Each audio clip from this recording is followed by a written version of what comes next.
صاحب میرے دوست تھے, ان کا انتقال ہو گیا تو مجھے بلایا گیا سجادہ نشینی کے لیے, جو بزم سجی, مجھے بھی کہا گیا دستار میں آپ نے شریک ہونا ہے. تو میں نے کہا نہیں, میں نہیں باندھوں گا اس کو دستار. محبت کا سلسلہ تھا, میری وہاں بات سنی جاتی تھی تو میں نے کر لی. ہر جگہ تو سنی بھی نہیں نہ جاتی, نہ ہم کر سکتے ہیں. تو میں نے کہا جناب میں نہیں باندھتا. کہا وجہ؟ میں نے کہا یہ تو دورے کرتا تھا, وہ جو مرید سارا دن پیروں میں بیٹھا رہتا تھا حق اس کا بنتا ہے. وہ جو ان کا پخانہ اور پیشاب تک صاف کرتا تھا نا, وہ سجادگی کے قابل ہے, اسے لاؤ اس کی دستار کرتے.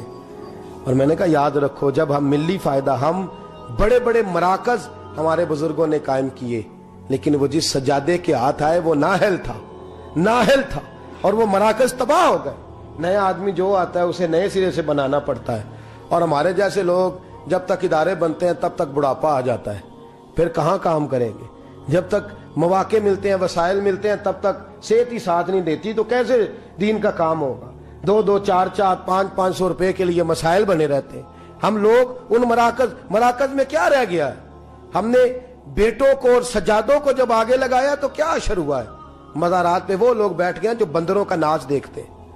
وہ لوگ آج درباروں کے سو گئے. آپ لوگ یہ درد کو سنے, خوگر حمد سے تھوڑا سا گلا بھی سن لے. آج بڑے بڑے آستانوں پہ شیر پالنے والے, کتے رکھنے والے بیٹھے ہیں, اس لیے کہ ہم نے سوچ کبھی بھی ملی حضرت ابو بکر صدیق. سب بولیے, جو ابھی تک نہیں بولے وہ بھی کہیے رضی اللہ تعالی. کیا خوبصورت میرے محبوب کے صحابہ ہیں. وقت وصال آیا ہے, اپنا بیٹا سیانا ہے, سمجھدار ہے. حضرت محمد بن ابو بکر پڑھے لکھے, دیانتدار, نیک, صحابی رسول ہیں. لوگ حضرت ابو بکر صدیق کے پاس آئے, کہنے لگے خلیفہ کون بنے گا آپ کے پاس؟ کہا میرے بعد خطاب کا بیٹا عمر بنے گا, وہ بنیں گے. تو کہا حضرت جی آپ کا اپنا بیٹا بھی تو ہے, تو عمر تو بڑا سخت آدمی ہے, آپ اس کو بنا کے جا رہے ہیں, اپنا بھی تو شہزادہ تھا. حضرت سے ہاں بیٹا اہل ہو تو بنائے. حضرت علی نے بنایا امام حسن, اہل ہو قابل ہو تو حرج بنائیں, حرج نہیں قابل ہو. حضرت سیدنا ابو بکر صدیق رضی اللہ تعالیٰ عنہ ملت کی بات کرتے ہیں, قوم کی بات کرتے ہیں, اسلام کی بات کرتے ہیں. فرمانے لگے بھائی میں قبر میں جاؤں گا تو مجھ سے اللہ تعالیٰ پوچھے گا کہ تو میرے محبوب کی امت کا نگہبان تھا, بتا ڈوری کس کے ہاتھ میں دے کے آیا ہے. تو میں اللہ کی بارگاہ میں یہ جواب دینا چاہتا ہوں کہ اس کو دے کے آیا ہوں جو تیرے نبی کی امت کا سب سے زیادہ خیال رکھے. لہذا بیٹے کو ترجیح. حضرت عمر کے انتقال کا وقت آ گیا. بھئی بیٹے پیارے کسے نہیں ہوتے؟ بیٹے پیارے ہوتے ہیں کہ نہیں؟ بولیے. اولاد بڑی پیاری چیز ہے. حضور نے فرمایا ہے کہ اولاد انسان کے جگر کا پھل ہوتی ہے. جگر کا, میری طرف دیکھیے, اولاد جگر کا پھل ہوتی ہے. جگر کا اولاد کسے نہیں پیارے ہوتے؟ حضرت عمر کے بیٹے عبداللہ ابن عمر رضی اللہ تعالی, جن کے بارے میں میرے نبی پاک نے فرمایا رجل صالح, یہ بڑا صالح مرد ہے. حضور نے گواہی دی کہ عمر کا بیٹا بڑا رجل صالح, صالح مرد ہے. مرد کہا حضور نے اور صالح کہا. حضرت عمر فاروق کا بیٹا, ایک بہت بڑے مفتی تھے. فتویٰ شرعی یہ ہے کہ جب عورت کو دن آئے ہوں, طہر آیا ہو, تو اس کو طلاق نہیں دینی چاہیے, پاک ہونے کا انتظار کرنا چاہیے. ایک دفعہ حضرت عبداللہ ابن عمر کو بڑا غصہ تھا, بیوی نے کوئی ایسی بات کر دی تو ایام طہر میں, حیض کے دنوں میں طلاق دے دی. حضرت عبداللہ ابن عمر رضی اللہ تعالیٰ عنہ نے یہ کام کیا. حضرت فاروق اعظم کا وقت وصال آیا, لوگ آئے, حضرت عمر فاروق نے بلایا, فرمایا مجھے مشورہ دو میں کس کو امیر بناؤں. 11 بندے حضرت عمر کو مشورہ دیتے ہیں کہ اپنے بیٹے کو بنا دیں. عالم بھی ہے, فاضل بھی ہے, اور مصطفیٰ نے جسے نیک کہا ہے پھر وہ بڑا ہی نیک ہوگا نا, جسے حضور نے نیک کہا. کتنے لوگوں نے مشورہ دیا؟ بولیے. حضرت عمر فاروق رضی اللہ تعالیٰ عنہ نے فرمایا جو میرے بیٹے کا نام لیتے ہیں وہ اٹھ کے چلے جائیں, جو میرے بیٹے کا نام لیتے ہیں وہ نکل جائیں, اٹھ جائیں. کہا حضور کیا مطلب؟ فرمایا جسے اپنی بیوی کو طلاق دینے کا طریقہ نہیں آتا اسے مسلمانوں کا حکمران بنا دو, جسے طلاق نہیں دینی آتی وہ مسلمانوں کا حکمران بن جائے, تباہی کرے. خبردار کوئی میرے بیٹے کا نام نہ لے. حضور پھر کس کو بنائیں گے؟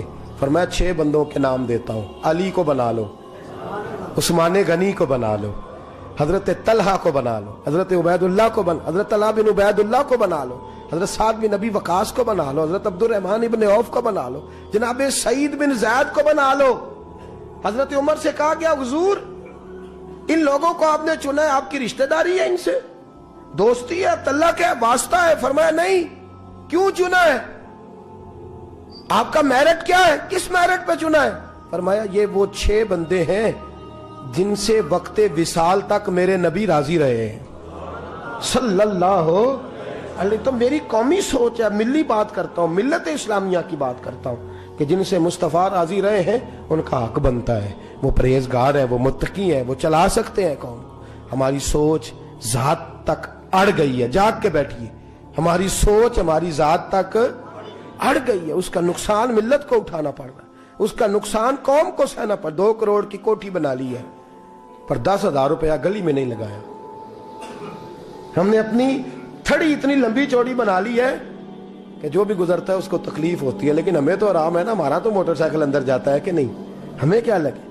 ہم نے بڑا کر کے پھٹا لگایا ہے، لوگ گرتے ہیں تو گرے، ہمیں اس سے کیا غرض؟ ہم اس بات کا احساس ہی نہیں کرتے کہ ہماری ذات کو تھوڑا نفع ہے اور ملت کو، قوم کو، اسلام کو اس کا کتنا نقصان ہے۔ میرے غوث اعظم کا بغداد لٹ گیا، تباہی آ گئی، فساد پھیل گیا، حضرت علی شیر خدا کا نجب اشرف اجڑا، امام حسین کے میدان کربلا میں پھر سے کربلا ہوئی۔ بتاؤں وجہ کیا ہے؟ صدام کے چند جرنیلوں نے امریکہ کے ہاتھوں اپنے آپ کو بیچا، فیملیوں ساتھ وہ امریکہ چلے گئے، وہاں جا کے امریکہ کی فضاؤں میں وہ ٹھنڈی سانس لے رہے ہیں، اور ظالموں کچھ دن کی زندگی، کچھ دن کا سکون، اور تم نے حضرت سری سختی اور جنید بغدادی کا شہر تباہ کر دیا، اجاڑ کے رکھ دیا۔ بغداد کے لوگ بھیک مانگ کے کھاتے، بغداد کے لوگوں کو لوٹ کر کھاتے، وہاں قحط پڑ گیا، مردوں کا قحط پڑ گیا، عورتیں جلوس نکال رہی ہیں کہ مرد 2 شادیاں کریں۔ تھوڑے نفع کے لیے تم نے اسلام کا سودا کر ڈالا، تم نے بیچ ڈالا ملت کو۔ اللہ کی بارگاہ میں تم کو جواب نہیں دینا، وہاں تم کو حاضر نہیں ہونا۔ تھوڑے نفع کے لیے دین کے لمبے چوڑے نقصان، لمبی چوڑی تباہیاں ہم کرتے ہیں۔